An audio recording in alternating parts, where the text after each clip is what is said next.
여러분들 안녕하십니까, 해급사원입니다. 이번 영상은 일본 회사의 해고에 대한 영상입니다. 일본에서 지금 일을 하시고 계신 분들이나 일본 회사에 취업을 준비하시고 계신 분들이라면 일본 회사는 사람을 해고하는 것이 어렵다라고 알고 계실 텐데요. 과연 정말 그럴까요? 네, 사실입니다. 일본은 사람을 해고하는 것이 상당히 어려운 나라입니다. 하지만 해고가 아예 불가능한 것은 아닙니다. 일본도 사람을 해고할 수 있습니다. 그럼 일본 회사의 해고에는 어떤 종류가 있는지, 어떤 상황에서 해고가 가능한지 설명드리겠습니다. 일본 회사의 해고에 대해 알아보기 전에 우선 일본의 노동계약법을 먼저 아실 필요가 있을 거라 생각합니다. 일본의 노동계약법 제16조를 아실 필요가 있을 것 같습니다. 일본어를 제가 그대로 이게 직역을 하면 노동계약법 제16조 해고는 객관적이고 합리적인 이유를 제외하고 사회 통념상 상당하다고 인정되지 않는 경우 그 권리를 남용한 것이므로 무효로 한다 라고 나와 있습니다. 자, 이게 무슨 말이냐, 사회적으로 봤을 때 진짜 해고를 해야 된다고 판단이 되어야 해고를 할 수 있는 겁니다. 즉, 그러니까 단순히 일을 못한다고 사람을 해고시키는 게 불가능하다는 거죠. 그럼 이제부터 일본 회사의 해고의 종류에 대해서 말씀해 드리겠습니다. 일본 회사의 해고에는 세 가지 종류가 있습니다. 정리해고, 징계해고, 그리고 보통해고, 이렇게 세 가지 종류가 있어요. 세 가지이지만 여기서 또 크게 두 개로 또 나눌 수가 있습니다. 정리해고, 그리고 징계해고, 보통해고입니다. 정리해고는 회사의 사정으로 인해 해고가 되는 것이고요, 보통해고와 징계해고는 사원 개인의 이유로 해고가 되는 것을 말합니다. 자, 일단 첫 번째로 우선 정리해고입니다. 정리해고는 보통 회사의 경영이 어려워져서 인원을 감축해야 되거나 사업을 축소해야 되는 상황에서 해고하는 게 정리해고입니다. 그래서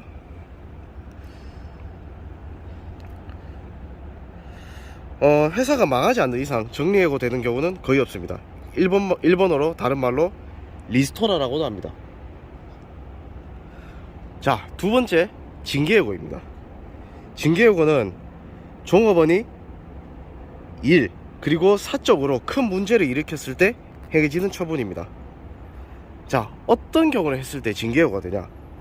징계해고에는 갑질, 일본어로 이제 하라스멘토라고 하죠. 예를 들어 회사에서 성추행, 성희롱, 다른 사람을 폭행하거나 윗사람이 아래 사람을 지도하는 명목으로 정말 크게 혼을 낸다든지 폭언을 한다든지 하는 것이죠. 그런 걸 하거나 이제 사적으로 범죄를 저지르거나 정말 잦은 지각, 횡령, 회사가 정한 연속 무단결근 일수를 초과해서 무단결근을 하거나 업무 명령 거부 등을 행하였을 때 징계해고로서 해고를 할 수 있습니다. 자, 그러면 이런 거를 했을 때 한 번만 하면 바로 징계해고냐? 절대 아닙니다. 주의를 준다든지 회사 내에서 징계처분, 감봉, 부서를 강제적으로 이동당한다든지 여러 가지를 해도 개선이 안 되면 이제 징계해고를 한다는 것인데, 이 중에서 특히 큰 범죄는 거의 사실 바로 해고이고요. 회사가 정한 연속 무단결근 일수를 초과해서 무단결근을 하면 사실상 바로 해고가 되긴 하지만, 또 이 사람이 무단결근을 할 수밖에 없었던 상황이 있었는가 등도 또 엄청나게 또 확인을 하고 진행을 합니다. 그러니까 여러분들, 이런 짓만 안 하면 됩니다. 안 하면 절대 못 잘라요. 다시 말씀드리자면, 범죄 저지르지 마시고, 무단결혼 하지 말고, 갑질하지 말고, 되도록 지금 안 하면 됩니다. 물론 저도 지각 몇 번 했지만, 지각했다고 바로 뭐 자르지 않습니다만, 뭐 그렇습니다. 그리고 여기 나온 이제 뭐 업무 명령 거부도 대놓고 일 안 하겠다고 하면 바로 자르지 못하지만 상당히 좀 불리해집니다. 그럼 어떻게 해야 되냐? 일하기 싫은데 그냥 표정, 목소리 등으로 싫은 티 팍팍 내면서 어쩔 수 없이 하는 척 하세요. 어쩔 수 없이 하는 척 하면서 실수하세요. 그러면 여러분들한테 일을 안 줄 겁니다. 징계요구는 일본에서 사회인들한테는 사형 선고라는 말까지 있습니다. 징계요구를 받으면 이제 본인의 기록이 남기 때문에 다른 회사로의 취업이 거의 불가능하다고 보시면 됩니다. 자, 여기까지가 이제 징계요구였습니다. 그리고 마지막 남은 보통해고입니다. 정리해고와 징계해고에 해당되지 않는 다른 사유로 해고가 되는 것을 보통해고라고 합니다. 자, 어떤 종류가 있냐? 좀 대표적인 이유로 건강상의 이유로 업무가 불가능한 경우, 그리고 업무 능력이 부족한 경우, 일을 할 의지가 없고 개선에 의지가 없는 경우 등이 보통해고를 할 수 있는 사유가 됩니다. 근데 여러분들, 일 못하면 일본 회사도 사람을 자를 수가 있네? 라고 생각하시는 분들 계실 텐데요. 실제로 제 계약서에도 업무 능력이 부족하면 해고할 수 있다고 나와 있고,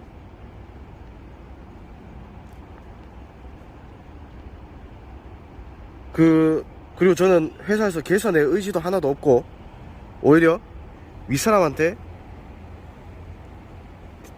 대들고 연수 듣는데 실수해서 힘들어하는 그 동료 직원인데 어떻게 위로를 해볼까요? 라고 외부 강사가 묻길래 실수해도 회사 안 잘린다라고 아예 대놓고 말까지 한 사람인데, 저는 어떻게 버티고 있나 라고 생각을 하실 분들 계실 텐데요.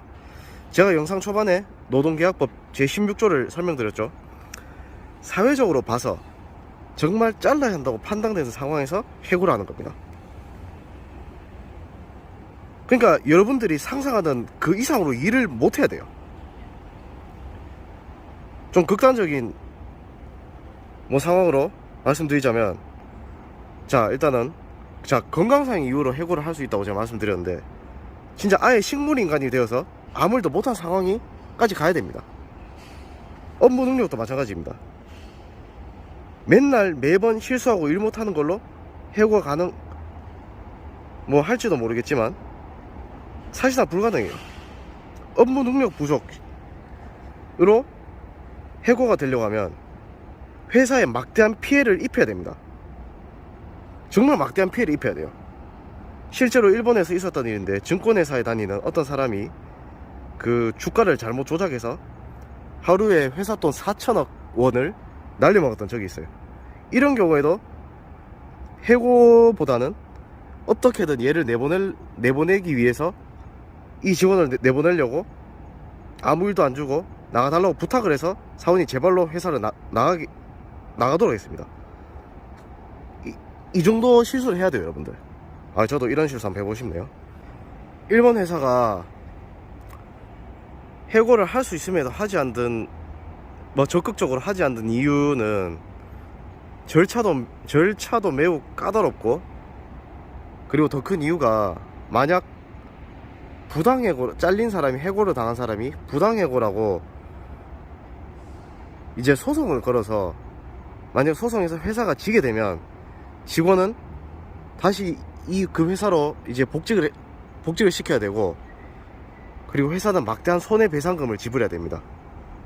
이런 리스크가 매우 크기 때문에 잘라야 하는 사람도 안 자르고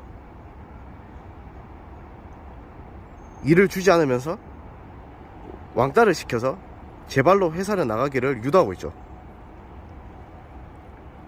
왜냐? 제가 지금 이런 상태거든요. 보통 일본 회사 들어가면 이런 거 잘 안 알려줍니다. 지들이 불리하니까요.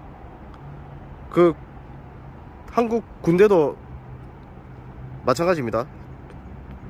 한국 군대도 똑같아요. 신병교육대에서 현역 부적합 심사 제도 안 알려주는 거하고 거의 비슷한 거죠. 정보는 자기 힘으로 찾아가는 겁니다, 여러분들. 회사뿐만 아니라 여러분들 인생을 살면서 주변 사람들이 생각하고 행동하는 게 다 정답이 아닐 수도 있습니다.